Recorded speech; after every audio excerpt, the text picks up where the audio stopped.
Hey y'all, this is Trent Knox with the Trent Knox Show.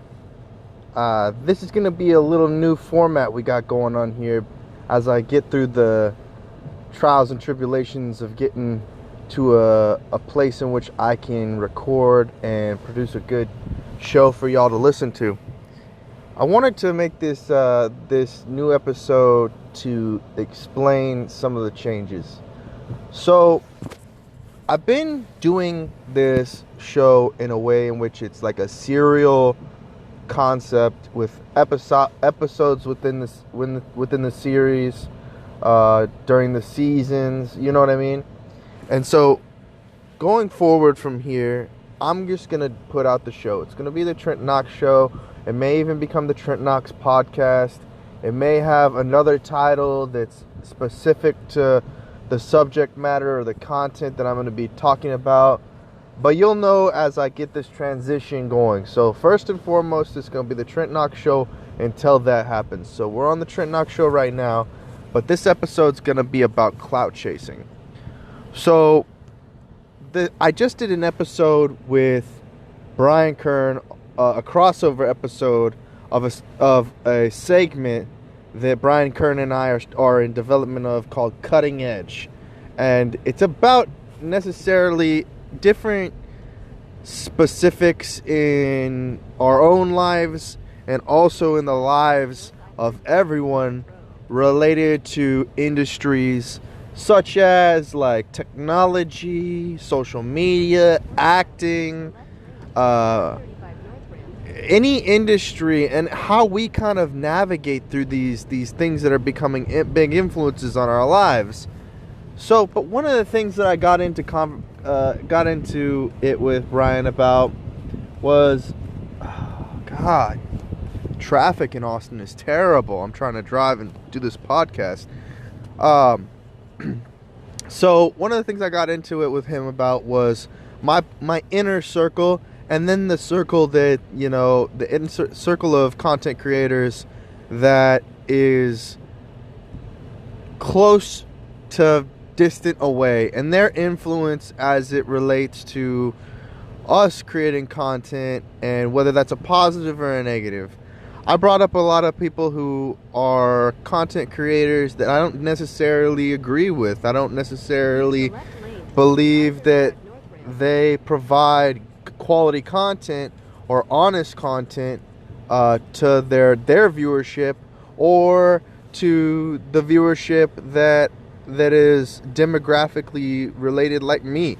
So with that being said, my remarks towards like Dan Bilzerian, Dakota, Jocko, Joe Rogan, Joe Budden, any of the people who are in the podcast realm, that was podcast specific. And it's also somewhat to do with video on demand, VODs and YouTube content and whatnot, and what they're putting out there. It's not really, has nothing to do with the other outlets of content creation that they're putting out there. Mind you, I'm just literally stating my own opinion on the subject matter, and it's not the opinion of, it's not necessarily the popular opinion, or it's not necessarily the opinion of their, their stans or their fans, or whatever you want to call it, their diehards, or whoever will ignore their, their the things that they do that don't make sense to most people, but to their, diehard fans, they'll forgive them for these mistakes. Because it's important for us to be socially conscious. And if you're putting out hate speech like a Dakota Meyer or a Jocko, or toxic masculinity in which they're not using language that is benefiting the other party to the core. Instead, they're using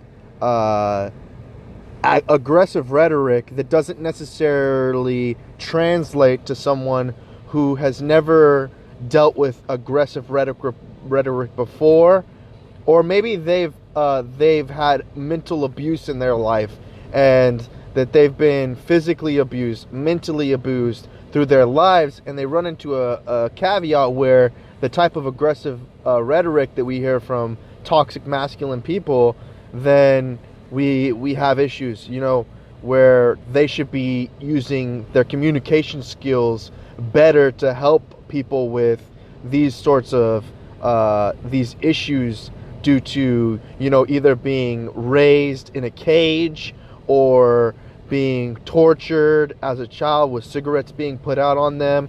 There are a variety of different reasons why someone will grow up and be docile, while the aggressive rhetoric wouldn't necessarily benefit them in their growth as a human being, you know. But we don't want to see them want to go down the same path that I did, where this type of rhetoric pushed me to thinking that suicide was an option, you know, that getting out would be to do everything I possibly could, because people weren't looking out for my best interests and weren't supporting me in a time in which I asked for specific support. Instead, they gave me negative rhetoric like a Dakota, like a Jocko, like a Joe Rogan, like a Alex Jones. The rhetoric they were speaking was negative towards the positive outcome in my own personal life. And that's not complaining, that's just explaining my situation. So with that being said, I additionally, not only did I have the mainstream media, or this not mainstream, but this popular demographic of media, the online media people. We're not talking about NBC, CBS, because I don't spend a lot of time watching that hate rhetoric. But having that going on over there, and then internalizing the world that's not directly, the indirect world that is influencing me, then having the direct world that's influencing my family, friends, and acquaintances, passerbys, whatnot, and them spewing hate rhetoric that demonizes being masculine in any form or fashion, whether it is toxic masculinity or not, demonizes being heterosexual, demonizes the fact of being supporting yourself, and not being someone who relies is a dependent on somebody who is is the government or whatever it may be, whatever form of fashion, because they're stuck in that enslaved mentality. And I don't like the words that are going on around these days of being woke, but being enslaved to that you're not getting financial resources greater than the input. So like, you're working for, let's say you work for Walmart, or you work for that's a retailer like a McDonald's, or you work for like a Home Depot, or you indirectly work for some sort of industry in which you're putting in, you're getting money, but then they take it right back from you. The company, the McDonald's, the Walmart, or whatever, they get that money right back because they know that you're a customer as well, that you won't be able to get your resources, like your food, water, shelter, without going back to them to pick those resources up. And bad enough that the banking system is designed for you to fail, that the note that they develop is designed to go back to them, and that you will probably make 10% of a dollar is yours, and then you have to figure out, you have to be intelligent enough to know that 10% you have to save and position it in businesses that are your own and others, to grow equities so that you can support yourself in the now, but help your family. Well, if you have family, if you have brothers, sisters that have children, but the next generation of the people related to you to grow. So back to clout chasing, is that is that a lot of people out there are recommending to me that I stop associating myself with anybody that doesn't have a brand name. So if I'm not speaking about David Hasselhoff, Donald Trump, if I'm not talking about Jeff Bezos, if I'm not consistently going towards the people that have money, and Jeff Bezos is the richest man in the world, but not everybody knows that. You know what I mean? But he recently had to cut part of his wealth, his everything that he has financially in two, because maybe not. We'll figure that out. Maybe we'll find out about it or not. But he's the most public figure with money. But all the people that actually really have money, which are the people who are, they establish the banks, those families, the people who establish banking, they're not public figures. And so and then the World Banking and the IMF and all of these different financial institutions that govern over global banking don't necessarily mean that those financial resources are trickling down to the public sphere. So clout chasing doesn't mean necessarily you're going after money, but everybody thinks that if you're going to be creating some sort of content surrounding your voice, or that you're visually painting a picture, that it has to be about this subject matter or content that is in the top 10. You got to be talking about the people who are in the top 10 of podcasting, the top 10 of videography, the top 10 of movies, the top 10, and not talking about the people that aren't on that list that are really the game changers, the ones who really have the financial resources. Because the people who are playing the popularity game don't necessarily have the money or the resources to help fund my dream. So I don't want to fall under a label that doesn't necessarily benefit ultimately my goals. So that's a bit of what's going on in the world right now. So clout chasing, and if I continue to want to do a podcast and I get to the point at which I am clout chasing, where I'm going towards maybe what the kids are talking about, like a ninja, or you're talking about a Drama Alert, Adam 22, you're talking about Rice Gum, you're talking about, and I'm now just doing it for show. I don't want to be continually doing that for them, advertising for them, while not getting a return on it, because nobody's necessarily putting money back in my pocket. Unless that money is signed, sealed, delivered, and I already got it, that we already got it in my account, I'm not going to be doing advertising and branding for them. You know what I mean? This is a straight deal. We're cutting a deal. Like for utilizing my voice, minus the amount of people that are being that are reached by my content, you cut the deal. Like, you cut the sponsorship deal. We cut deals around here. We don't play games. We cut deals. It is, and every deal is different. So it all depends upon how much we're working with. Are we working with 3 forms of different content? Then we're talking 30K, 40K. We're talking big money. If we're not talking big money, or if we're not talking about large pieces of content, then we're talking smaller things. You want a one-off event somewhere, it's 10K. You know what I mean? You got to get your money, right? That's the important subject of making content. It's not just a project, a side project.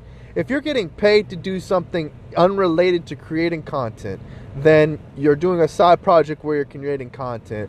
I understand why people could do that for free. But if you're in the entertainment business, you got to be making money. You don't do things for free. You don't volunteer your time for no reason. There has to be a reason that you're doing it. And in that case, you got to do it for either like the podcast between Joe Rogan and Sam Harris. And that's clout chasing, because Joe Rogan is getting clout chasing with Sam Harris to get to Sam Harris's demographic, or the conversation of who wants to see Sam Harris and Joe Rogan in the conversation. And then Joe Joe Budden was just talking about this, and I want to just relate it. Joe Budden was just talking about this as it relates to seeing J. Cole, Kodak Black, and Chance the Rapper now on one track, just because people are going to be curious as to what the song is going to sound like from production of a J. Cole, a Kodak Black, and a Chance the Rapper track. And who knows, we're going to come to find out what comes out of those Dreamville sessions. You know what I mean? That being said, the clout chasing thing between Joe Rogan and Sam Harris was that they were going to go over the fact that they were clout chasing Twitter and as a brand, and additionally Jack Dorsey. And Brian brought this up on his podcast as we were talking, and it's honestly the most frustrating thing that I can possibly conceive, because there's the subject matter, the person that's talking about the subject matter, the financial benefit of it. There's just all these different aspects of what's going on, and so I kind of want to just get on this podcast and discuss if you isolate yourself around a certain piece of content, then people are going to say that you're a sellout. Oh, you sold out to talking about Joe Rogan, or you sold because he's the number one podcaster. Okay, I want to be specific here. Or you sold out because you talk only about podcasting. Or you sold out because a brand the Cash App decided to sponsor your event, and through conspiracy and because of insider business, because now there's insider business, not only insider trading, but now insider business, where businesses are too closely related. He's shilling for Cash App because, yeah, he's financially benefiting from it, but and there's so much to that conversation that's going on right now, that not everybody has all the you can only take Joe Rogan for his word, and Joe Rogan's word hasn't always been that. There hasn't always been a lot of integrity in Joe Rogan's word, and unfortunately that's the case, and that he does have to correct himself a lot. And Sam Harris brought this up in their podcast, that because he's always live and there's not a huge delay in his live stream, they can't go back and cut certain things out that were or were not said by Joe Rogan or Sam Harris or any of these folks, because he does want to provide some sort of authenticity. Unfortunately, it didn't really come out that way. It came off like our whole world is a fabricated lie, and that the upper echelon elite are manipulating the banking system and our popularity and political world to a way in which that we don't know how to navigate in a world if you don't come from the top 1% of the world, and you can't make the struggle to make your own decisions without being manipulated is by making poor evaluations like Joe Rogan and not being authentic and having a lot of integrity, because he's not necessarily a communications expert, and he doesn't have the credentials of a Harvard graduate in the, like an Obama. You know what I mean?